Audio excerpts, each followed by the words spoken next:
안녕하십니까. 이번 영상은 기출문제 영상 24번째 영상이네요. 드디어 계약법입니다.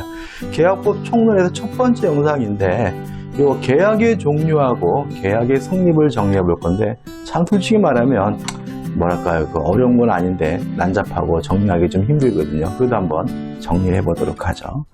자, 먼저 계약의 종류입니다. 일단 쌍무계약이 있죠. 자, 쌍무계약이라는 건 뭐예요? 쌍방 모두에게 채무가 발생하는 계약을 쌍무계약이라고 하고요. 이에 반해서 편무계약이라는 것은 한쪽 편에만, 한쪽 당사자에게만 채무가 발생하는 계약을 편무계약이라고 해요. 자, 예를 들어서 갑이 건물을 가지고 있는데 을과 만나서 매매계약을 했어요. 그럼 이제 갑은 재산권을 이전해 줘야 될 채무가 생기고요. 을도 대금을 지급해야 될 채무가 생기니까 요 매매계약은 쌍방 모두에게 채무를 발생시키고 있으니까 쌍무계약이죠. 근데 만약에 병이 자신이 가지고 있는 건물을 을에게 증여하기로 했어요. 그러면 병은 정에게 재산권을 넘겨줘야 될 채무가 있는데 꽁꼬로 받는 것이니까 정은 아무런 채무가 없죠. 따라서 요 증여는 한쪽 당사자에게만 채무를 발생시키니까 뭐가 되는 거죠? 편무계약이 되는 거죠. 그럼 어떤 논리가 생기냐면 매매와 같은 유상계약은 쌍무계약이고 증여와 같은 무상계약은 편무계약이라는 논리가 생겨요. 그래서 우리가 여러분들이 책을 보거나 문제를 볼 때 쌍무니 편무니 아닌 말이 어려우면 유상이나 무상으로 바꿔서 이해하시면 돼요. 근데 문제는 꼭 그런 건 아니라는 거죠. 모든 유상계약이 쌍무계약이다 그러면 X가 되고요. 모든 편무계약이 무상계약이다 그러면 X가 됩니다. 왜냐하면 현상광고라는 계약은 유상인데도 불구하고 편무계약이에요. 현상광고가 유상인데도 불구하고 편무계약인 이유는 요물계약이기 때문에 그렇거든요. 근데 이게 좀 난해한데 우리는 이렇게 기억할까 봐요. 자, 매매와 같은 유상계약은 쌍무계약이고 증여와 같은 무상계약은 편무계약이다. 단 현상광고는 유상인데도 불구하고 편무다라고 세 가지로 나눠서 정리하시면 될 것 같아요. 자, 그 다음에 갑이 을에게 청약이라는 의사를 표시했고요. 을이 좋다 내가 네 뜻대로 하겠다 승낙이라는 의사 표시를 했어요. 이렇게 청약과 승낙만 있으면 승낙만으로 성립하는 계약을 우리가 낙성계약이라고 합니다. 다른 말로는 쌍방 간의 의사의 합치만으로 성립하는 계약을 낙성계약이라고 하고요. 우리가 공부해야 할 매매나 교환이나 증여나 임대차나 다 뭐가 되냐면 낙성계약이에요. 임대차도 뭐죠? 낙성계약입니다.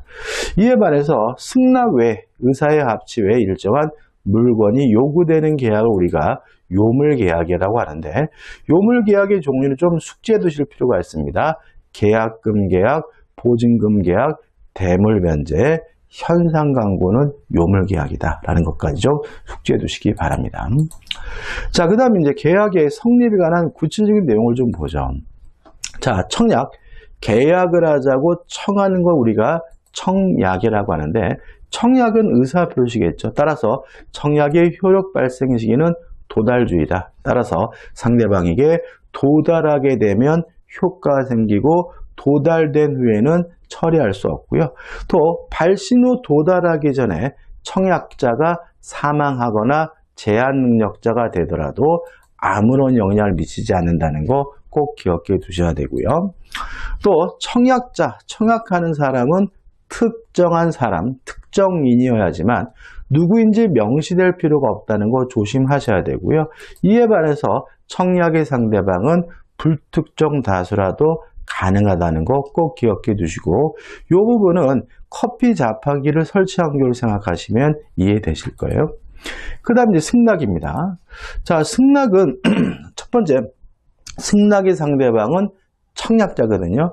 다시 말하면 누구한테 승낙을 해야 되냐면 청약자에게 승낙을 해야 되는데, 청약자는 특정한 사람이니까 승낙의 상대방은 특정한 사람이어야 된다. 주의하시기 바라고요. 또 변경을 가한 승낙은 새로운 청약입니다. 따라서 또다시 별도의 청약자의 승낙이 있어야 비로소 계약이 성립된다는 거 주의하시기 바라고요. 또 승낙할 자유는 청약자가 제한할 수 없어요. 누구 마음인 거죠? 오로지 상대방, 승낙자의 마음인 거죠. 그래서 문제 지문에서 은근히 잘 나오는데 청약자가 만약에 상대방, 승낙자의 승낙의 자유를 제한하고 있다면 그러한 제한은 무효가 된다는 거 주의하셔야 되겠죠. 그 다음에 연착된 승낙은 원칙적으로 새로운 청약입니다. 따라서 연착이 되면 계약이 성립되지 않고요. 또 청약자가 또다시 승낙을 해야 비로소 계약이 성립되는 것이 원칙인데 다만 그 연착된 승낙이 보통 그 기간 내에 도달할 수 있는 발송인 경우에는 청약자는 연착에 동질해야 연착했다는 이유로 계약이 성립되지 않는다는 거 주의하셔야 되고요. 그 다음에 승낙 기간 내에 도달하면 계약이 성립되는데 그 시기는 승낙의 발신시다. 다시 말하면 계약이 성립되기 위해서 승낙 기간 내에 도달이 돼야 되거든요. 다만 성립하는 시기는 도달한 때가 아니라 발신한 때라는 거 꼭 기억해 두셔야 합니다. 자, 그 다음에 교차 청약에 의한 계약 성립이죠. 똑같은 내용의 청약이 교차가 됐다면 별도로 승낙할 필요 없이 양 청약이 모두 도달됐을 때 계약이 성립된다는 거 조심하시기 바라고요. 그 다음에 의사실현에 의한 계약 성립인데 자, 의사실현에 의한 계약 성립은 승낙으로 볼 수 있는 행위, 승낙으로 인정되는 사실이 있는 때 계약이 성립된다 하는 것도 꼭 기억해 두셔야 되겠죠. 그 다음에 이제 계약 체결상의 과실입니다. 일단 계약 체결상의 과실인데 언제 문제가 되냐면 원시적 전부 불능의 문제가 돼요. 따라서 원시적 불능은 무효이기 때문에 원칙적으로 책임지지 않습니다. 다만 원시적 전부 불능에 대해서 체결자가 알았거나 또는 알 수 있었고요. 만약에 상대방이 원시적 전부 불능에 대해서 선이고 무과실이라면 체결자는 상대방에게 책임을 부담해야 되는데 이 책임을 우리가 계약 체결사인 과실 책임이라고 해요. 따라서 계약 체결사인 과실 책임은 무슨 불능에서만 문제가 되는 거죠? 원시적 전부 불능에서만 문제된다는 거 잊지 마시기 바라고 내용은 신뢰 이익을 배상합니다. 다만 무엇보단 클 수 없죠. 이행이익보다는 클 수 없다는 거 주의하시기 바라고요. 자, 이것과 같이 기억해야 될 것이 뭐냐면 계약이 체결하기 전 부당하게 파기한 경우죠. 이 문제에 대해서 우리 학설은 계약 체결사인 과실 책임을 인정하자고 주장하는 데 반해서 우리 판례는 계약 체결사인 과실 책임은 원시적 전부 불능에서만 문제되는 것이니까 계약 체결 전 부당하게 파기한 경우에는 계약 체결상의 과실 책임이 아니라 불법 행위를 원인으로 손해배상을 청구할 수 있다는 입장이고요. 내용은 신뢰 이익을 배상하되 이행이익을 넘지 못한다는 점은 같습니다. 자, 여기까지 이제 우리가 계약법 총론에서 앞부분을 정리했는데 은근히 시험 문제가 또 많이 나오는 편입니다. 다시 말하면 무조건 한 문제는 나오는 부분이기 때문에 반드시 확실하게 내 것으로 만드셨으면 좋겠고요. 자, 이거 가지고 대표 예제와 기출 문제를 풀어보도록 하겠습니다. 자, 먼저 대표 사례 예제부터 풀어보죠. 자, 1번 문제인데 이것도 과거의 기출 문제긴 한데 이런 문제가 나오면 우리 수험생은 굉장히 싫죠. 왜냐하면 갑을병 나오는 것도 꼴보기 싫은데 뭐까지 나옵니까? 날짜까지 나오니까 환장해요. 근데 여기서 문제를 읽기 전에 먼저 이 문제의 결론 부분 보시면 매매계약이 성립한 때는 물어보잖아요. 계약은 항상 언제 성립합니까?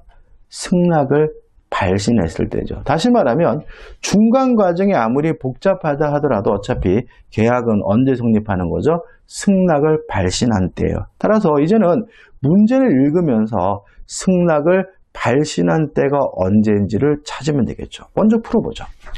갑은 을 소유 토지를 사고 싶은 을에게 이러한 내용을 담은 편지를 2003년 4월에 발송하면서 4월 20일까지 발송을 요구하였다. 청약이죠.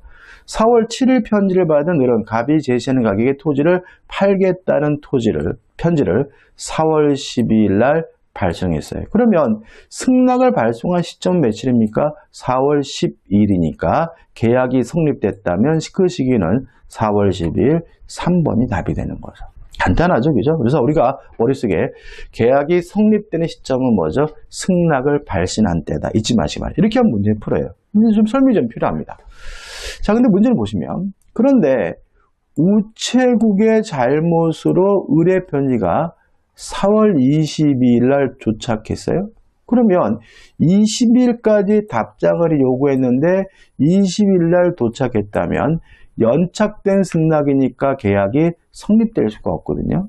근데 문제는 갑은 이러한 연착에 대한 통지를 하지 않았어요. 자, 이런 얘기입니다. 자, 지금 4월 12일이면은 충분히 4월 20일까지 도달할 수 있는 발송이었던 거죠.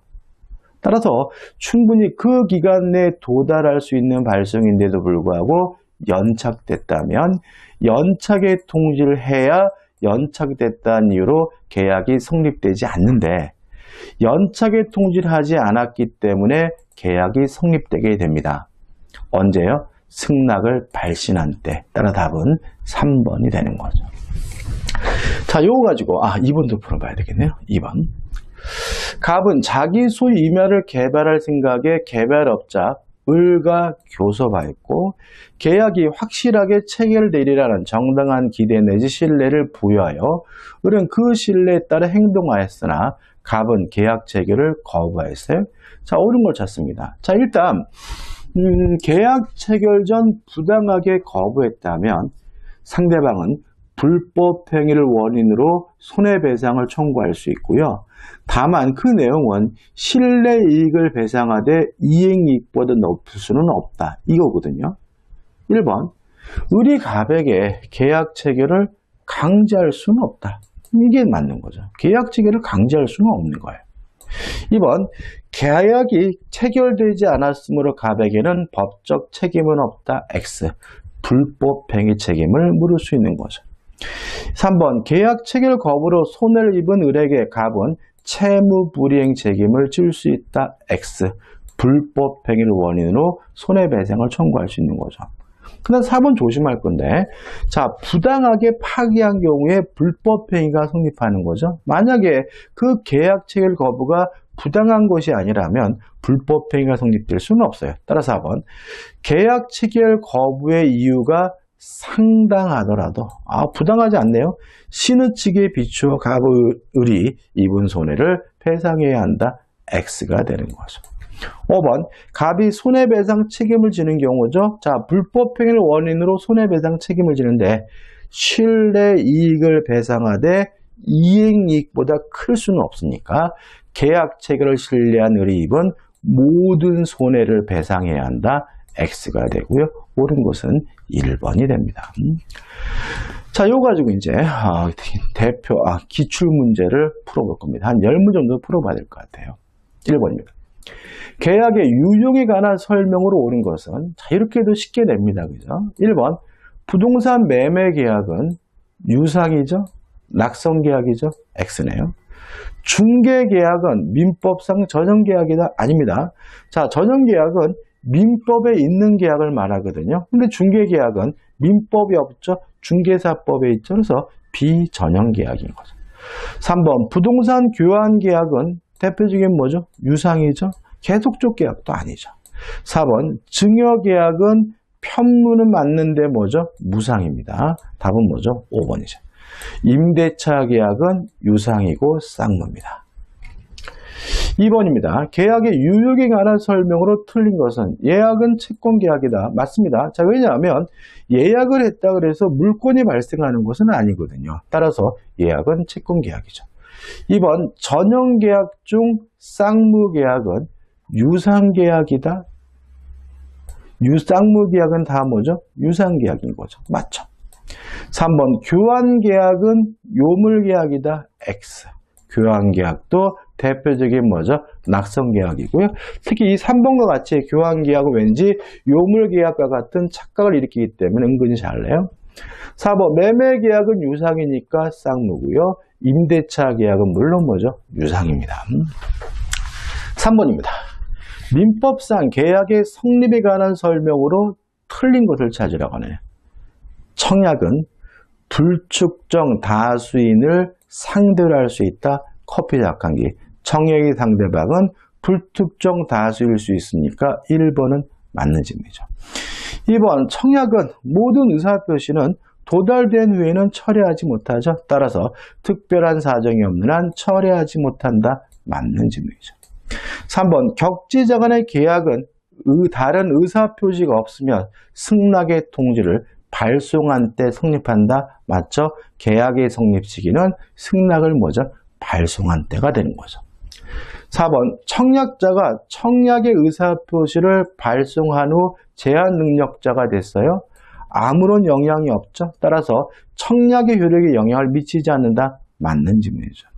자, 5번이 답인데, 자, 다시 말씀드리지만, 앞에도 말씀드렸지만, 승낙할지 말지 승낙의 자유는 청약자가 제한할 수 없고요. 청약자가 만약에 승낙할 수 있는 자유를 제한한다면 무효가 되는 거거든요. 5번. 청약자의 청약에 일정 기간 내에 이의를 제기하지 않으면 승낙한 것으로 본다. 이거는 승낙자의 승낙할 수 있는 자유를 제한하기 때문에 무효인 거예요. 는 뜻을 표시한 경우 이의 없이 그 기간이 지나면 당연히 계약은 성립한다. X고요. 답은 5번이 됩니다. 이 5번 지문이 기출문제에서 참 많이 나왔다는 걸 알 수가 있는데 보시면 이제 왜 많이 나오냐면 뭐 판례라고 해봐야 낼 것이 없기 때문에 자꾸 이 지문을 내고 있는 것 같아요. 4번입니다. 청약과 승낙에 관한 설명으로 옳은 것을 찾네요. 1번 불특정 다수인을 상대로 하는 청약. 청약의 상대방은 불특정 다수라도 상관이 없으므로 의사표시는 그 효력이 없다. X. 2번 승낙은 청약자에 대하여 하여하고 불특정 다수인에 대한 승낙은 허용되지 않는다. 맞죠? 승낙의 상대방은 청약자인데 청약자는 특정한 사람이기 때문에 옳은 것은 뭐죠? 2번이고 2번이 답이 되는 거죠. 3번 이거 청약 발신 후 그 도달 전에 청약의 상대방이 행위 능력을 상실했어요. 아무런 영향을 미치지 않죠. 따라서 도달하게 되면 정상적으로 청약의 효과가 발생하니까 그 법정 대리인이 청약 도달 사실을 알았더라도 청약자는 상대방에게 그 청약으로 대항할 수 없다. X가 되는 거죠. 다시 말씀드릴게요. 그 얘기가 아니네요. 청약 발신 후 그 도달 전에 청약의 상대방이 행위 능력을 상실했대요. 청약자가 아니라. 그럼 상대방이 행위 무능력자면 수령 무능력자죠. 따라서 원칙적으로 도달되지는 않지만 법정 대리인이 안 때는 도달이 되니까 그 법정 대리인이 청약 도달 사실을 알았더라도 청약자는 상대방의 그 청약으로서 대항할 수 없다. X가 되는 거죠. 4번 갑이 그 소유 토지를 을에게 매도 청약하였는데 을이 이에 대금을 낮추어 승낙했어요. 변경을 가한 승낙이죠.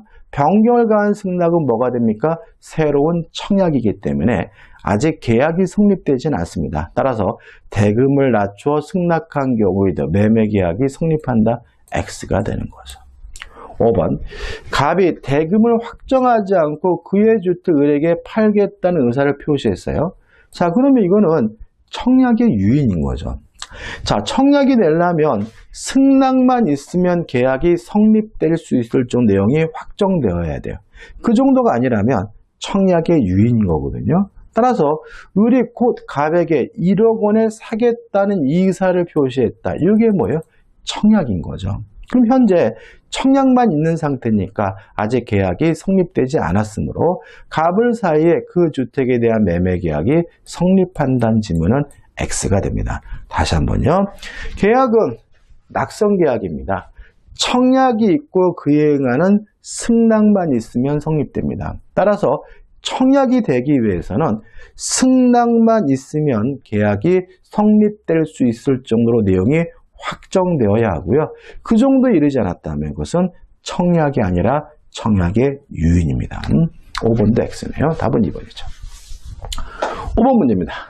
청약과 승낙에 관한 설명으로 틀린 것은 커피 자판기 계속 나옵니다. 그죠? 불특정 다순에 대한 청약은 효력이 있다. 맞죠?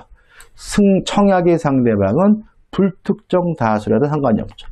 2번 불특정 다순에 대한 승낙은 효력이 없다. 맞죠? 승낙의 상대방은 특정인이어야 하는 거죠.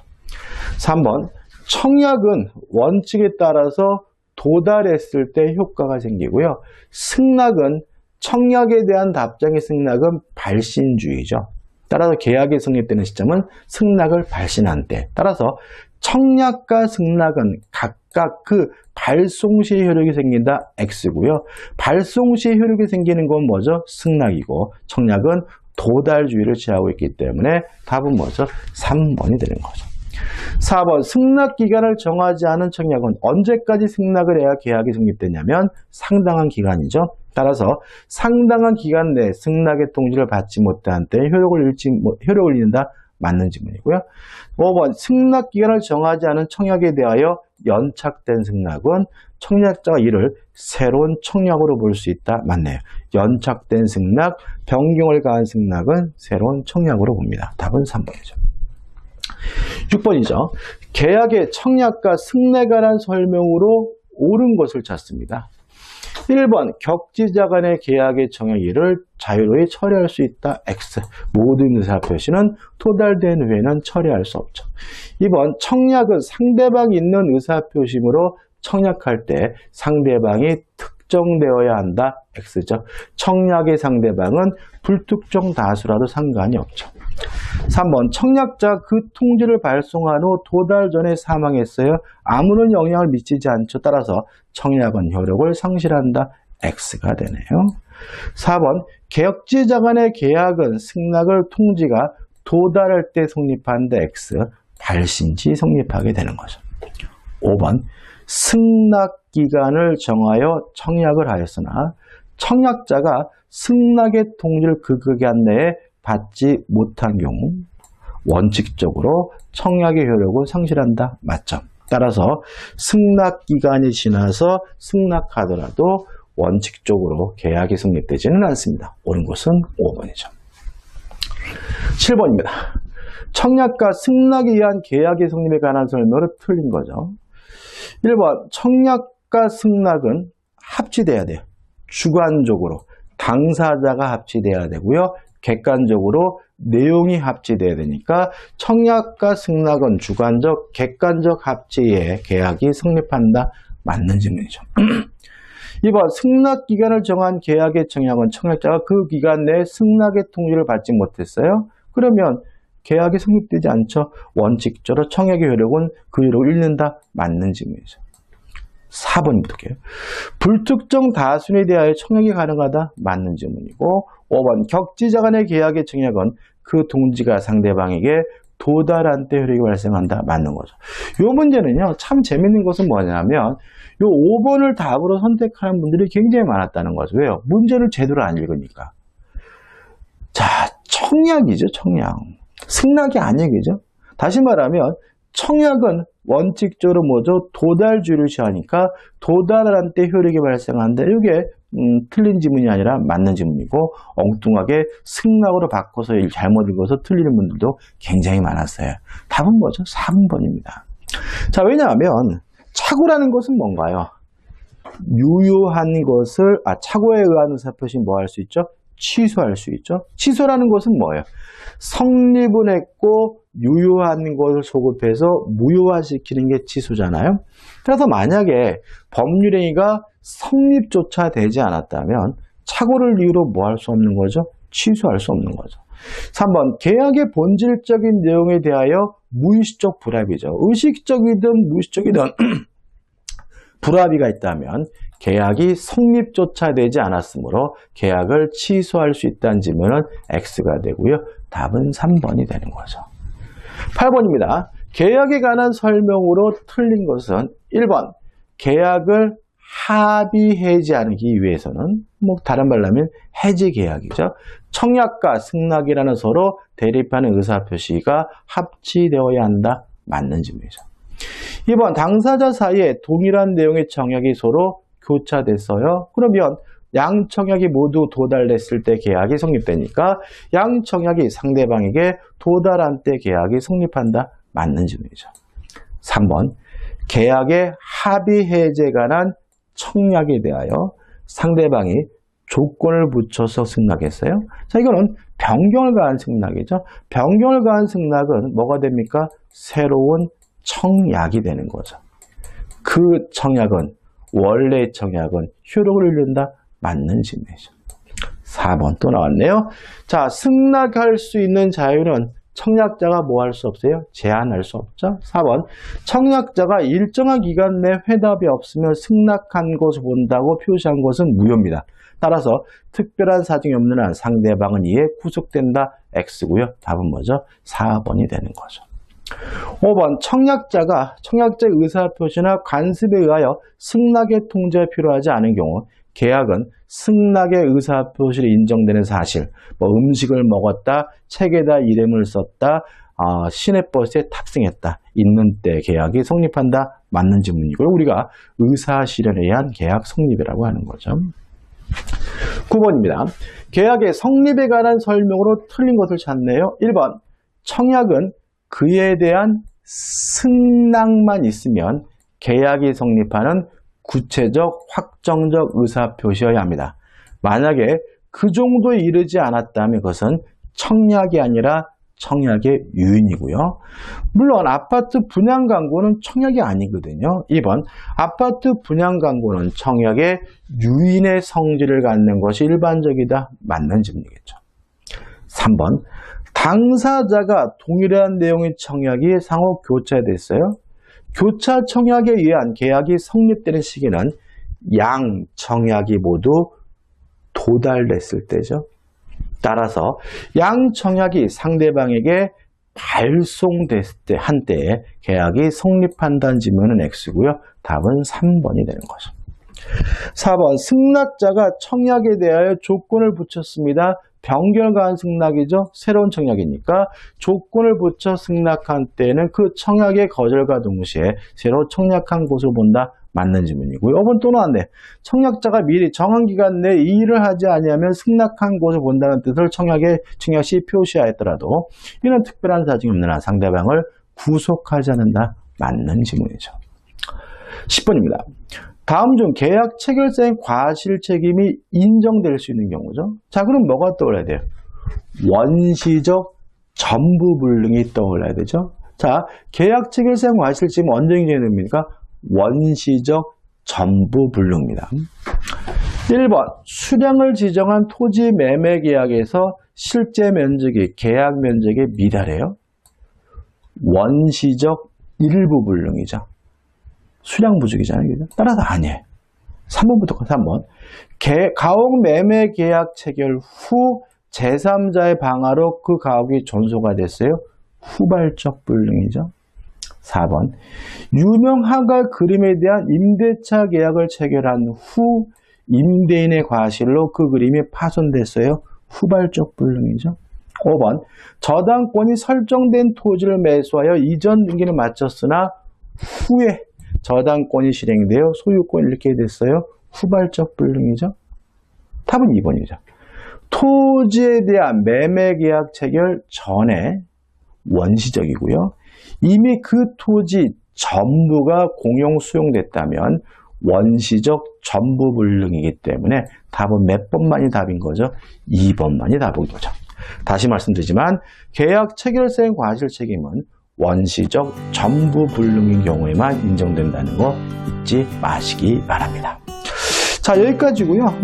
이번 영상 여기까지고 이제 다음에 이제 본격적인 계약과 총론을 마무리하는 영상이 들어가겠죠.